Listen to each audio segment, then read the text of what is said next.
ถ้าอ้ายบ่นั่งเบิ่งดาวนำกันบ่มีก็ได้ปากซอยตรงนั้นหากอ้ายลืมวันเคยเที่ยวร่วมทา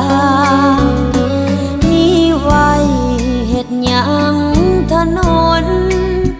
หากอ้ายบ่สนมาเดินเคียงข้างเมื่ออ้ายเลือกคนผู้มาทีหลังโลกนี้